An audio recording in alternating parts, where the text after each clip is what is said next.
everybody, it's Benny1, and I'm back at you with another review for WandaVision, everybody. We got episode 3 of WandaVision, and this continues the whole sitcom feel through the decades of the past, because this one felt like it took place in the 60s.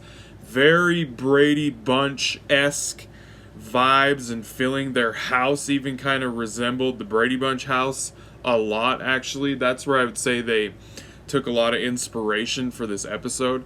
That's one thing I'm really loving about this show, is that it's very, for one thing, it's odd. Very, very odd. We established that in the first 2 episodes, that this is nothing like the MCU has ever done before. It's way different than anything they've ever done before. It's way out there, but it's very cool that it's kind of like a celebration of sitcoms through the years, and I love that they're gradually like working their way through the decades of sitcoms. I think that's a really cool way to tell this story inside of the MCU, because as we know through the first 2 episodes, something is going on, something weird is going on. Somebody has Wanda. I don't necessarily know if Vision is alive yet. He probably is alive, just judging on how Endgame ended and everything. So I imagine that they're probably just gonna bring Vision back, because they brought everybody else back.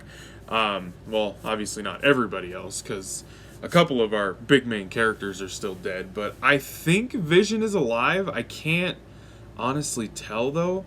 Part of me feels like he's not alive, and part of me does feel like he's alive.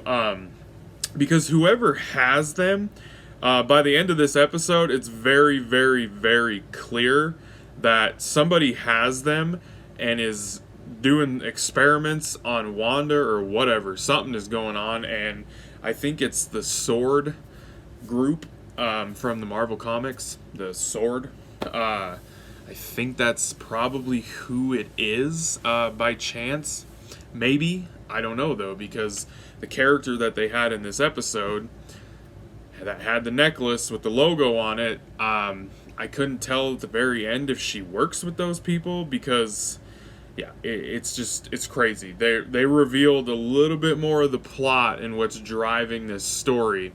But otherwise, the episode was goofy, quirky, 60s era sitcom. It basically had to deal with, because of the way episode 2 ended, Wanda and Vision got pregnant. And of course, she's having a very accelerated pregnancy, like literally days. She's giving birth, from being pregnant to giving birth, like days. We're talking days. So, and it was a cool episode because it showed her powers getting all out of whack and everything when she's having contractions and goofy stuff's going off and going around the house because of her abilities, and it was funnier than hell. And they had twin babies, and there was a part in there where Vision started to notice that something is off, and he said that to Wanda, and then she reversed time again like she did in the other episodes before.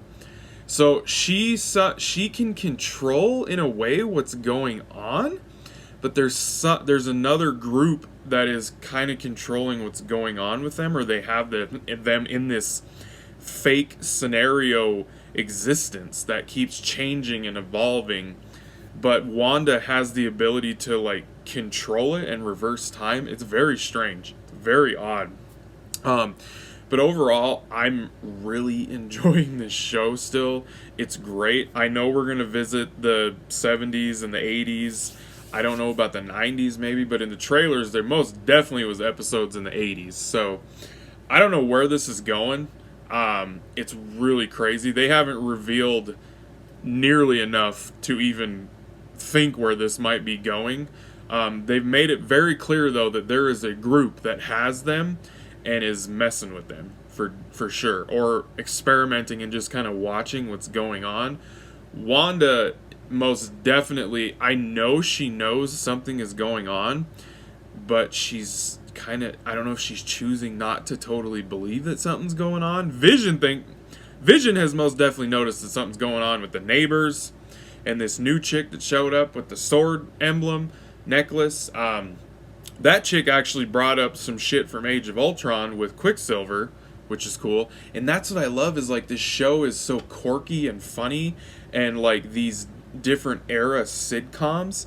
But then right in the towards the end there, they got really serious when they brought up the Quicksilver stuff, and Wanda was like, "Why did you say that? What did you just say to me?" Like, and it got really serious there for like 2 minutes, and it connected it to what we know the MCU is and what these characters have dealt with and done in the past movies. But then it kicks back into this quirky 60s sitcom show. It's crazy stuff. But I enjoyed this episode. I did. I just enjoyed it. I'm not going to score each episode. I'll do a final score when the show's over, when I just do an overview of the show. But I enjoyed it. So far, I've enjoyed all 3 episodes.